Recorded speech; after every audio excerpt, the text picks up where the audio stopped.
morning to everyone who'll be listening to this Bright News discussion. My name is Shannon Braswell, and I'm here with Dr. Astell, who teaches at Notre Dame. So without further ado, Dr. Astell, how are you doing? I'm doing fine, Shannon. How are you this nice day? I'm doing okay. It's a little gloomy here in the Northwest, but you know, it's time for that. So I'm prepared. You know, holidays are coming. But yeah, I just wanted to start out by asking you if you could tell us a little bit about yourself, your academic background. I'm a professor in the Department of Theology at Notre Dame now. I've been here since 2007. Okay. But before that, I was a professor for 18 years in the English department at Purdue University. Wow. That was my first real job after after earning my doctorate at the University of Wisconsin-Madison. So Wisconsin girl. Wow. Okay. Yeah, I always my students always pick up the accent right away. Yeah, I can hear it. I can hear it. It's very, very strong. But I enjoy that accent. So the Midwest is one of my favorite parts of the country. So Oh, nice. yeah. Yeah, So let's see. Now you teach theology, is that correct? correct. Yeah. I'm Okay. in the area called historical Christianity. So I'm trained as a medievalist, and it was sort of like as a scholar of the Middle Ages that I Okay. was able to make the transition from an English department, to a theology department.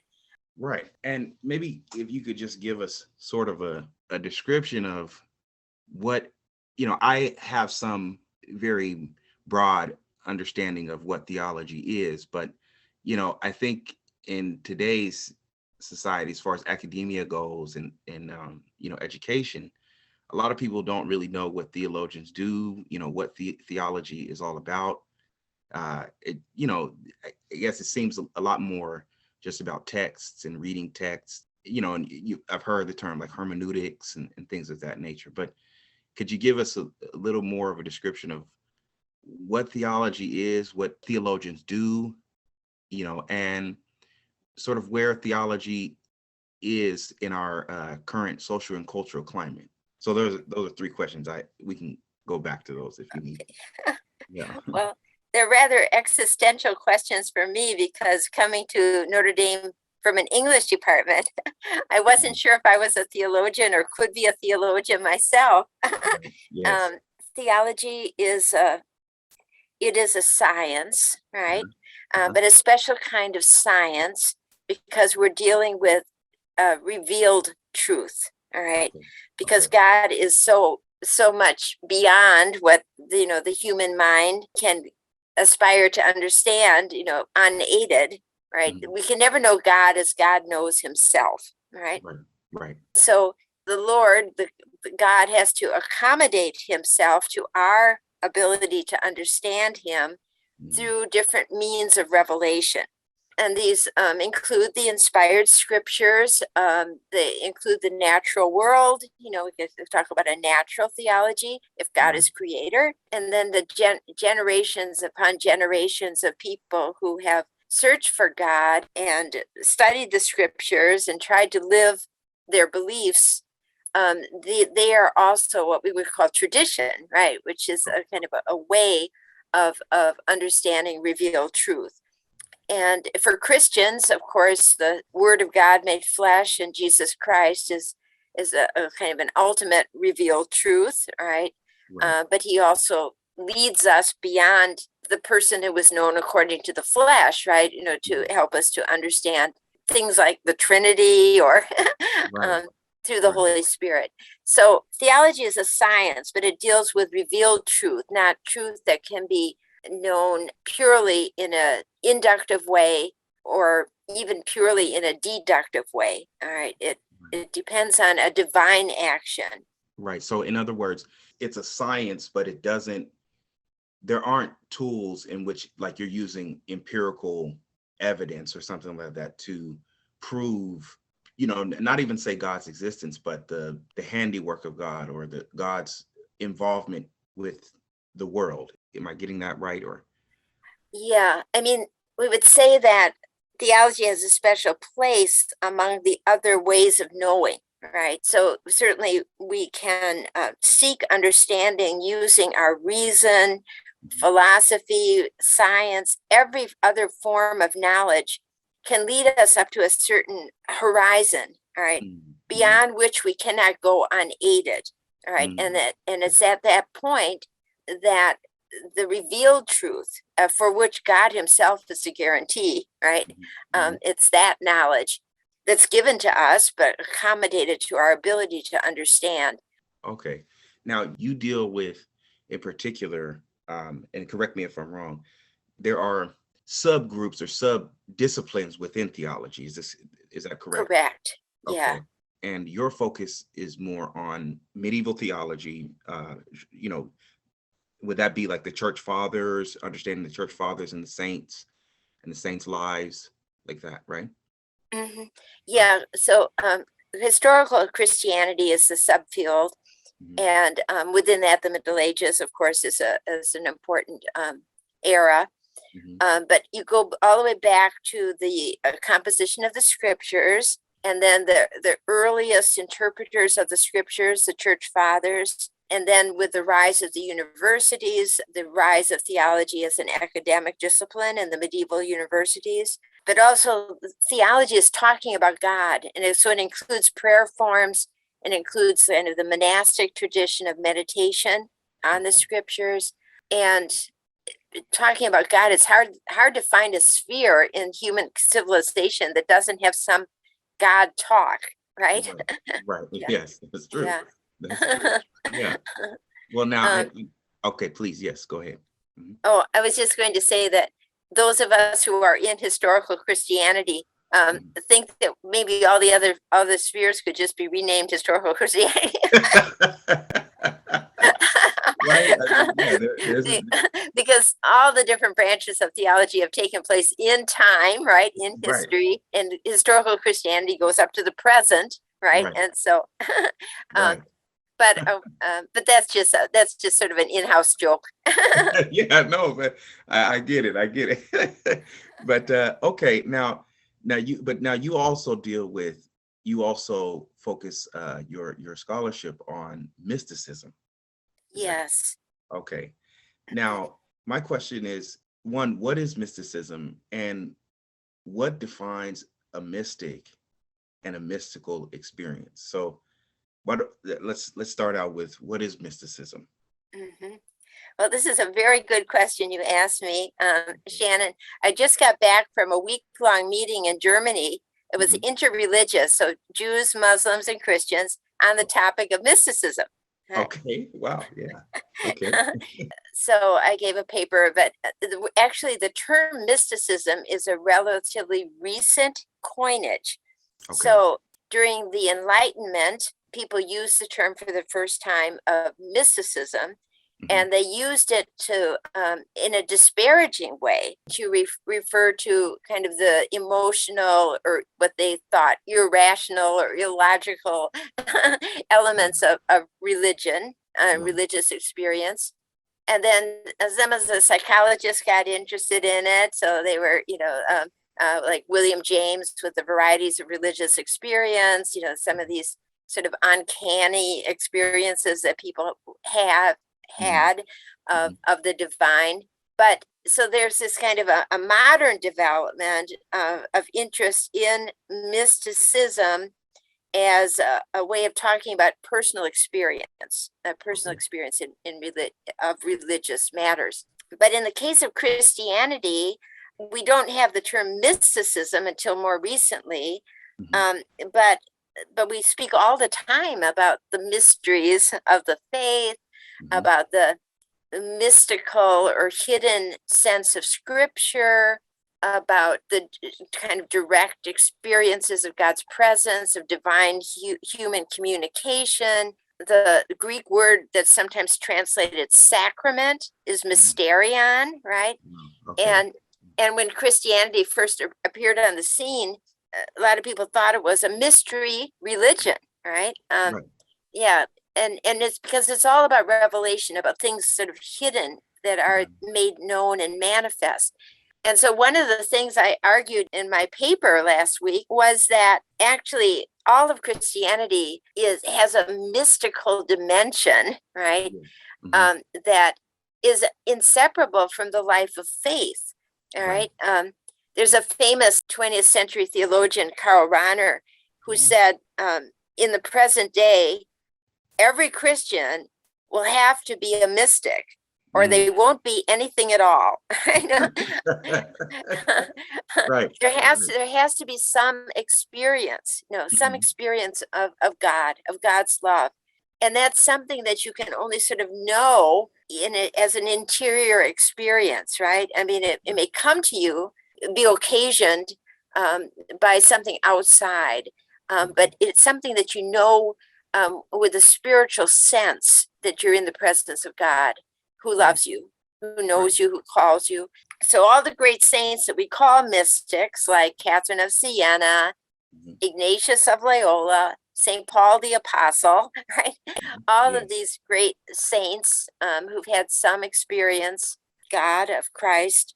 It's wrong to think of them as kind of like this separate class of people from the ordinary Christian, because it's actually amazing what we believe, right? If you are a practicing Christian. And so we're all called to be mystics. Yeah. Rene Girard, sometimes I was thinking today about Rene Girard, because he would say, "Oh, my critics say I'm a mystic." All right. And then he would say, "No, I'm not a mystic. I'm a scientist." Right. And and then he would be reacting against that sort of derogatory meaning of mysticism, that it's irrational, but then other times he would talk about, these quasi-mystical experiences that he had. And so in that way, he was calling himself a mystic, right? Recognizing that something special had happened to him. And then finally, he would say, "I'm just an ordinary Christian and nothing special." He sounds like me, because I'm the one thing, before I get into this next question, the one thing that I think that I struggle with that too is sort of really proclaiming the mystery or the secret, of your faith, and really like acknowledging that, right? Yes. And it feels almost like you don't want to acknowledge it because you're afraid that you seem irrational. You're not completely altogether there, and scruples in the head or something like that, or you're sort of detached from the real world or something, and I could understand why Girard was not, he's not doing it for the same reasons that I am. I think, I think him denouncing his mystical experience, I mean, you can correct me if I'm wrong, was in a way to kind of like, he was trying to restore the real definition of a mystic, instead of it being, defined as derogatory. Because I'm thinking here of people like Erasmus and things like that, who, kind of during the late periods of the Renaissance, when the Renaissance, moved up to the northern parts of Europe, like the Netherlands and things of that nature, there was this, real criticism, as you said, of mysticism, or just even like the idea of like intercession by the saints. Does that make sense? I mean, I could understand why he would be doing that, but for me, it's I guess it's more of it's like, it feels embarrassing, if I say I believe that, like the power of God, can change lives, or I believe that there's an experience that we can have, especially as a younger person, it's difficult to embrace that, or to accept that, Yes. Does that make sense? It does. I was thinking too, I just had a conversation with one of my students this morning, who's struggling with her faith, but she's wonderful because she's not suppressing the thought of God, right? And I think we're in a state right now where the very thought of God is being suppressed, right? But it keeps, but you can't suppress the thought of God, right? Without suppressing all kinds of other thoughts, like, what is the meaning of our existence? Where do we come from? Where are we going? Right? All of these thoughts are intertwined with the thought of God, and we're not doing ourselves any service by suppressing the thought of God, right? Right. Right. Yes. Um, Yes. because it's I actually it's a refusal to think about the most important things. yes. Yes. I mean, thinking about, as you just mentioned, not suppressing. And I was thinking about Book of Job, like in the Old Testament, it talks about how Job suffered. And I keep thinking to myself, like, well, why does God allow suffering? Why does God allow for me to suffer, for others to suffer with this condition? Or, is it God's will for that to be the case?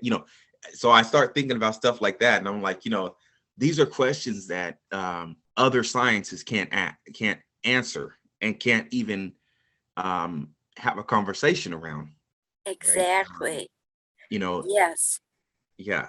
And so once you start thinking about stuff like that, it's kind of like when Jesus says, behold, I stand at the door and knock. It's like, I'm here, if you want those questions answered, but you either suppress it or you open up to it and sort of let it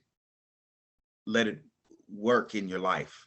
I remember you saying on a previous video that I listened to that there are different forms of not mysticism, but like a conversion experience. Would a conversion experience be categorized as mystical, in a mystical experience, or?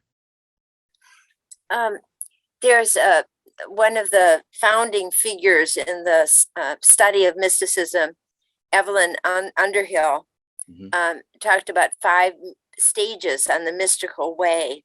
Okay. And the first one she called the awakening, right?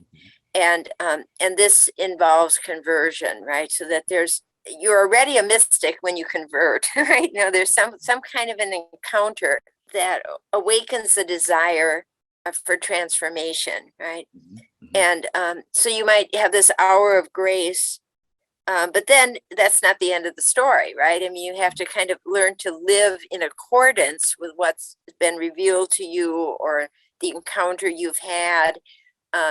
So then she talks then about kind of this way of purification, where you strive to overcome vices, to practice virtue. And then as your consciousness becomes purer and clearer, your knowledge of God also grows. And so there, there could be what she calls, or what the tradition calls, a kind of an illumination, right? Mhm. Where all of a sudden you understand the scriptures in a way that you haven't before, when the scripture's speaking to you, right?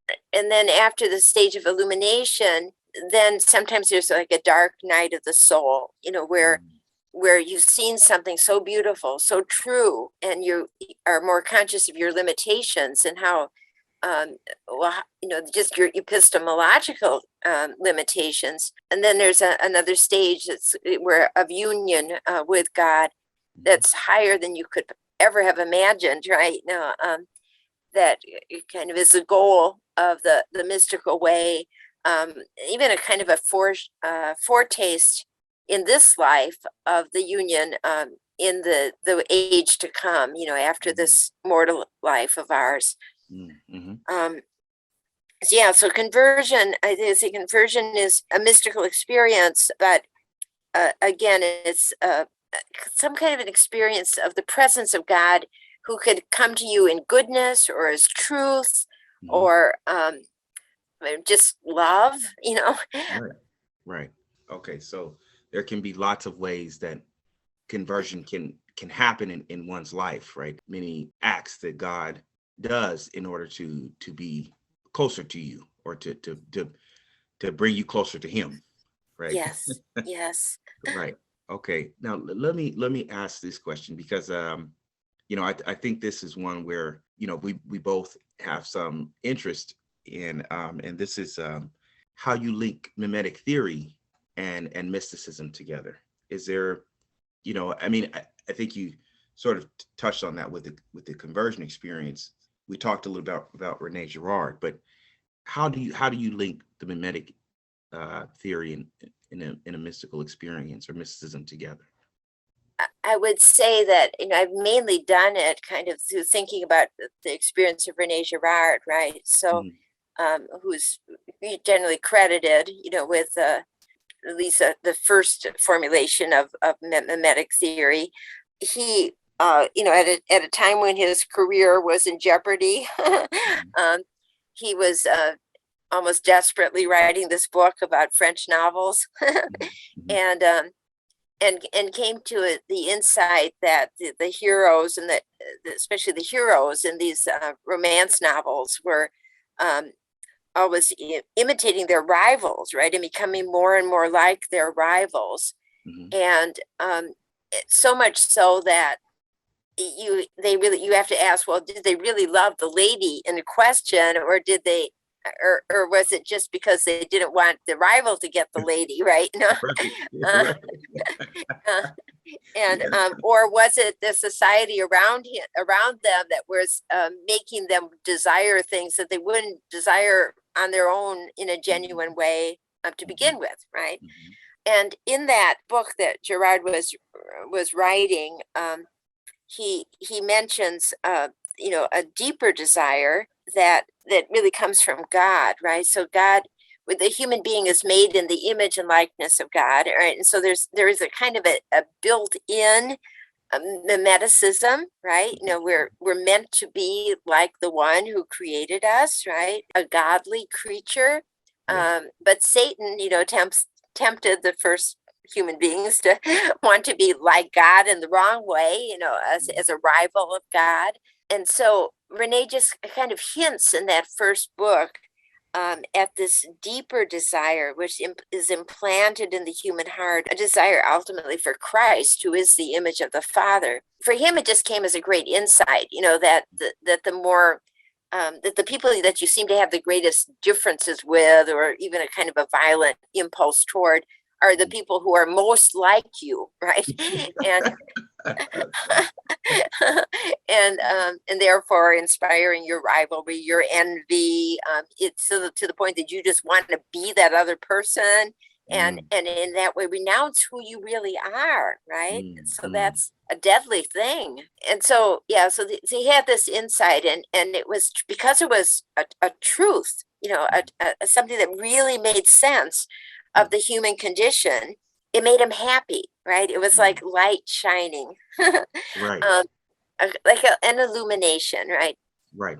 And that's why he calls it kind of quasi-mystical, because it was something he had never been able to think of before, and that was a kind of a hidden truth, that was being revealed to him. But then, of course, there had to be a second stage in his conversion process. It couldn't just be a notion, as bright and clear as it could be.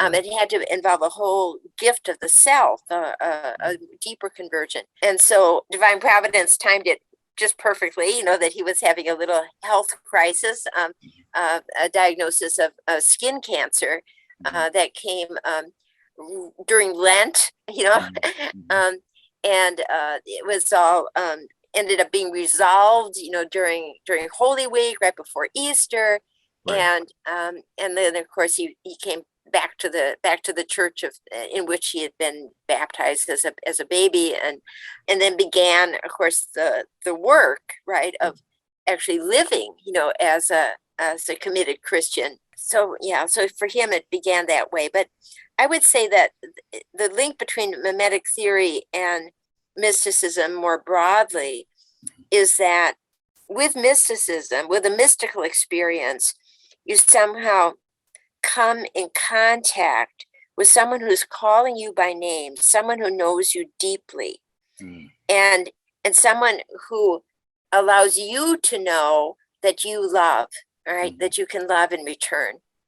And so love makes alike, right?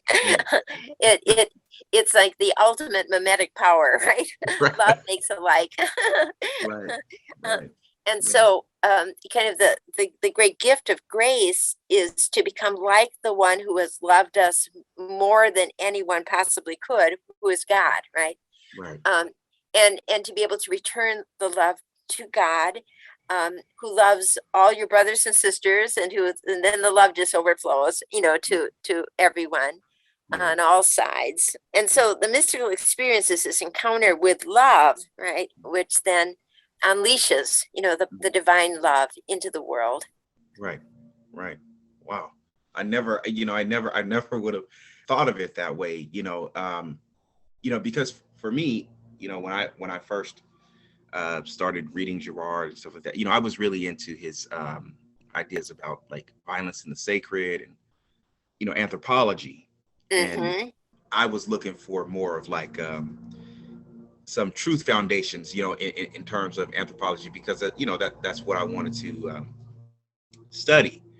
And so when I learned about Girard and I learned about his idea of violence in the sacred and the scapegoat and you know all of those things, it was his earlier books didn't really have a lot to do with theology or the Christian message, but you could tell he was sort of leading into that direction.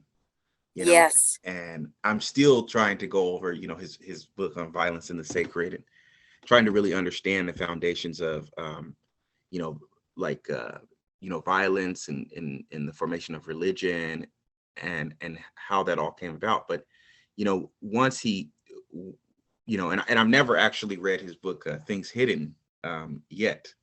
Oh. I still have yet to do that. But that was the first one I read. It's all full of underlining and marginalia, because I thought, wow, this is some book. Right. Yeah. I mean, because he had he had a very what do you call it, like someone you would consider like a polymath, Mm-hmm. sort of into a lot of different things. And but the one thing that I appreciated about him, I mean, amongst many, was the fact that he wasn't afraid to speak, openly about his ideas about faith, and he wasn't afraid to actually tackle issues that might be of, controversy and stuff like that. You know, he sort of seemed that way, like he was didn't want to, get into conversations where it would be controversial or argumentative. But I think he really was someone who was trying to make the case for his theories, and he wouldn't back down from that. He's very strong in so that's a Yeah. good thing. But I wanted to ask you about because this is another thing with Girard, and speaking about violence in the sacred. I think you contributed to a book called Sacrifice, Scripture, and Substitution, and the relationship between religion and violence. Is that the title of the book, or am I? Yeah, that's perfect. Yeah. Mm-hmm. Okay. And now, can you give us maybe just a little description of that book? I co-edited it with Sandra Goodhart, who was a student of Rene Girard, and many of the papers came out of a conference that we held at Purdue University. Rene Girard and his wife Martha came to the conference, and there's an interview with Rene in the Mhm. book. But the major goal of the volume was to bring Memetic theory into a serious conversation with biblical scholars, right? So, and then there's been a trend in biblical studies to give a greater weight to anthropological questions, right? So you could say that the human being, the earliest records we have of like cave paintings, things like that, have showed the human being to be a homo religiosus, a religious creature, right? So, and from the dawn of humankind, there's evidence, of the worship of divinity, right?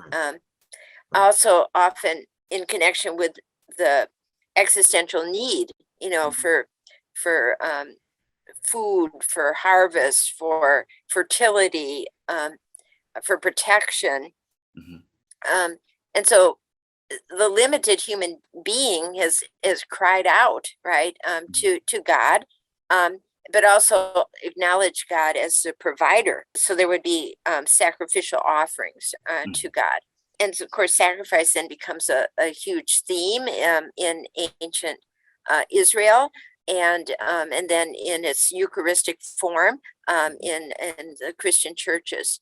Mm-hmm. So we wanted to think about sacrifice, and which is a biblical phenomenon, also kind of in dialogue with Rene Girard's idea of sacrifice, right? As a well, actually, sacrifice is being very important for the survival of human communities, and at the root of all kinds of other human institutions, like law, for instance, or drama, the arts, and kingship, right? All these are all connected. So so we brought together some really, really fine biblical scholars. I'll never forget, this wonderful conversation between Rene Girard and Michael Fishbane, a Jewish scholar from the University of Chicago. It was like everyone was sitting at the edge of their seats, to hear these two great minds, talking to one another.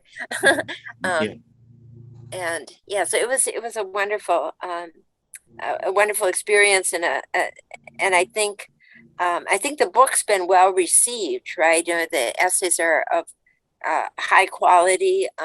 Somebody was telling me that James Williams was actually telling that the roots of the so-called Jesus seminar have something to do with the birth of the colloquium on violence and religion. Apparently, Williams had been a member of the group from which the Jesus seminar was born, but they had a parting of the ways. And so the colloquium on violence and religion was kind of founded alongside and a bit in creative tension with the Jesus seminar. So different what do you call them, different guilds trying to compete for the same thing. That's interesting. Yeah. Well, let's move on to the next question, because this one is a little more historical. So as someone who studies medieval Christianity, were the medieval ages as dark as people have suggested, or is there more to be learned about this time period than we previously thought? Really, I think a lot of people, when they hear the medieval ages, they associate it with war, the Crusades, the Dark Ages, the plague, sickness. And I'm just thinking, are there other ways I'm sure there are other ways to think about the medieval ages with some positivity, right? Yeah. There's a book, I can't remember the name of the author right now, but it's called The Distant Mirror. And it refers to the Middle Ages as the distant mirror, of our present day times. And you mentioned plague. Well, we had we're still in a pandemic, so to speak, right? And in fact, probably our plagues are, as serious and consequential, perhaps more so, than the Black Death during the Middle Ages. We're also in an age of mass movements. When you think about the refugees and the people crossing the borders, Syria, from South America, from North Africa, from Ukraine, Russia, all of this mass movements of people. That's really what happened at the beginning of the Middle Ages, right? With the fall of the Roman Empire, the invasion from the north and the east, and so many institutions were kind of set tottering. Cities were attacked and destroyed. The monasteries were the safe haven, right, where you had a number of Christians who took their stand and said, we're going to stay here, stabilitas loci, and this will be a place of peace and prayer, and because they were self-sustaining, with their agriculture, and they also became places for schools. And so much of the learning from the ancient world is actually preserved in these monastic schools. Early Middle Ages, also you think about Charlemagne, who said, we need education. Yes. Fostered the development of the schools. And again, it was the church who played the big part, because this was before we had anything else, right? Yeah. And then, if under the Middle Ages, you have to include the 12th century Renaissance with the rediscovery of the works of Plato and Aristotle, the rise of the universities, starting in the 12th century, but especially in the 13th, Right. schools of medicine, law, the development of natural science. Right. It's actually an incredible time of learning. Yeah, so I would think, the Middle Ages, actually, there's much we can learn from them, and we do ourselves a disservice when we forget, the medieval roots of many of the institutions that are with us today. Right. I think that's a great point, because I'm thinking here of just, I'm thinking here of like Bologna, right, which was founded in like the 11th century, I believe, or something like that. And then you have the University of Paris, and they both, I know they both had like their particular strong suits. Like Bologna was really focused on secular law, like you said, and then the University of Paris, which was heavily focused on like theology, right? And this is where I think people don't really understand, like you said, theology was sort of the king of the sciences, and yes, sort of, and sort of where all of these questions about life and man's relationship to nature and others and God came about. And it's amazing to me that like we don't really incorporate theology in education anymore, and nor do we speak about like the history of Judeo-Christian, a Judeo-Christian worldview, or the Western world. Do you think an education in Judeo-Christian belief should be, as important, or if not more important than, say, teaching things like the classics or Greco-Roman philosophy, history, and culture? Where do you kind of see that debate or that conversation? Yeah. When you sent me that question in advance, to just ponder a bit, what came to mind right away was a book by the French philosopher and mystic Simone Weil. So during World War II, she was in London as part of a think tank for the Free French, trying to imagine Europe after the war if the Allies won, because they were going to have to kind of build up from ground zero. And she has a lot in there about education. Okay. And in France, because of the French Revolution and the separation of church and state, the way it functions in the laical schools, right? So where, for instance, Christianity was sort of not permitted to be studied, right? And Simone Weil argues very strongly to say that it's a big mistake. It's like suppressing the thought of God, right? To not give students access to, at least that they should read the Gospels, right? But other texts too from the sacred scriptures, right?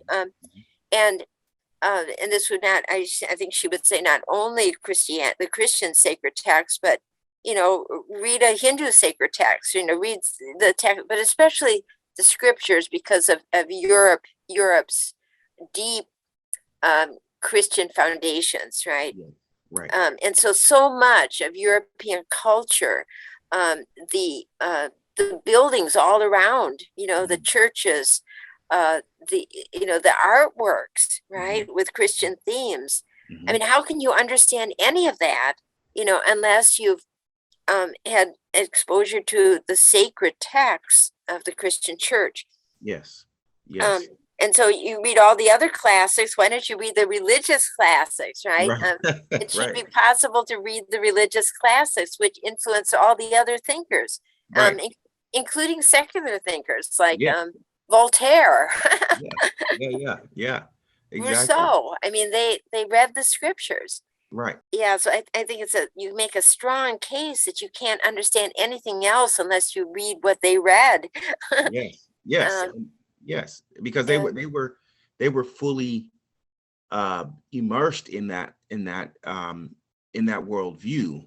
And even though I think they, came to, I mean, I don't know, I mean, correct me if I'm wrong, but I think, I mean, they of course came to a more critical view of scripture, but at least they were exposed to it. mhm, And I think that while we have like in academia, there is this great push to have like diversity and understanding for different ideas. I think that's a good thing, you know. But if we leave out the very thing that sort of is the foundation of our civilization, I think that, like you said, that does a disservice, because everybody's, when they get older, they're probably going to ask that question. Well, why was I never taught about this, or why didn't I ever learn about that? And I don't want to, I don't want to say it's a deliberate thing, right?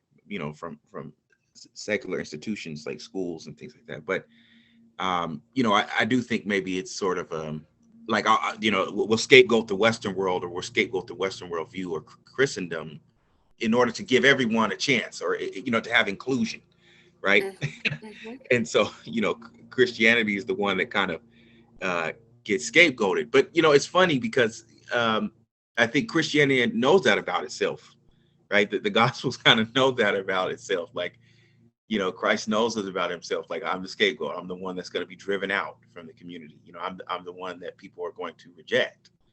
So, and that's not to make it political, but I do think that there's sort of a little bit of that. Um, what do you want to call it? Like self flagellation. You know what I mean? I, we don't like our faith because of what it did historically to other people, to other Yes. communities. Colonialism, slavery, the wars, and I think even Gerard, had mentioned this point about, like, you talked about Charlemagne, and he said something about, like, it was you know ever since Charlemagne and his, the breakup of the Carolingian, I believe, right, Yes. empire, kingdom, there's been a feud between the Germans and the French, and it went on down to our present, to the First and Second World Wars, you know, and so you got a lot of people, say, well, why do we have to be included in that? You know what I mean? We didn't have anything. We didn't have anything to do with that conflict. That's a European conflict. But I do believe that. I believe that without understanding the Christian worldview, the, the Judeo-Christian worldview, even if you're just picking it up to read it, will give you much more insight about the way the Western world views itself. And I would even include, like, I would even include places like North Africa, that had a strong Christian presence in the 5th century, I believe, with when Saint Augustine was around. And so, yeah, I mean, I think that that's vital, um, especially in this day and time. Like, we need some moral guidance, um, you know, for young people. I don't know what's your take on that. Yeah, no, I do think so. But Yeah. now let me ask this last question. When it comes to liturgy, do you think the debate about traditional mass versus the new form is important, or is it just sort of something that you might say, people who want to go to, like, traditional mass or things like that, or is it complacency? Is it sort of just a you know sort of a water under the bridge, or what do you make of that? I myself have, I've been to, I grew up, of course, with the Latin Mass, right? Right. So I was in grade school when they made the switch to the vernacular Mass. Mhm. I don't attend Latin Mass on any regular basis. I've been to the great church in Chicago where they've revived the Latin liturgy beautifully, right? Mhm. And I must say it was very impressive. Yeah. I've never seen anything quite like it. You know, the acolytes were like angels. Everything Wow. was so choreographed, and it Yeah. was beautiful. It was solemn. You could see why it would be a draw for people. Right. But Right. many of my students are really genuinely attracted to the Latin Mass. Mhm. They uh, but they're also fine with the English Mass. You know, Mhm. they like them both, right? For different Yes. reasons. Yes. Um, you know, the Latin Mass has a certain solemnity. It reminds them of a longer tradition of the Mhm. mystery. You know, Mhm. there's a lot of mysteries, even in a Yeah. foreign language, right? Yeah. Yeah. Um, Sometimes the Latin is a little bit more, you think, theologically precise, you know, because of the Mhm. way certain technical terms have developed. Yes. Um, and you can easily combine it with chant, which is Mhm. a beautiful a musical expression. So they like that, Yes. and but also they like the English Mass, right? You know, because Right. they're you know, it's easy to, you know, to meet with their friends, and of course um, everything's very understandable, and it's the Mass, right? You know, so Right. whether you have the Latin Mass or the English Mass, it's the same, the same prayers, the same sacramental action is taking place. Right. Um, and so I'm actually very encouraged because I see these young people who feel comfortable both ways, and who, for whom it's not divisive, and it's actually a kind of a broadening experience that could actually I think it gives them a little taste of the global, right? You know, Yes. if you're in Germany, you go to mass in German, Mhm. Yeah. but you or Yeah. if you're in France, you go to mass in French, and you might not understand French, Right. Right. but you Yeah. still know what the mass is, right? Right.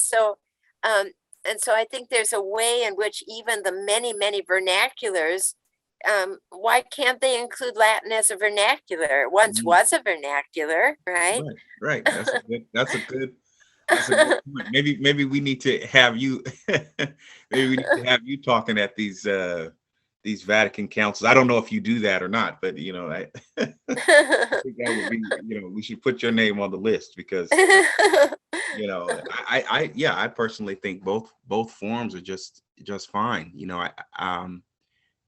And I think they're both beautiful. I do like the Latin Mass myself. um, but I also like to have some explanation sometimes as to what is Yes, going on or what is being said, things like that. yes. I do wish that Latin would be taught again in schools and things like that, just Oh, for people to have sort of you know, have a frame of reference, and they kind of can pick up on certain words or traditions and things like that were carried out, long ago, and have that experience. I think it would be really cool.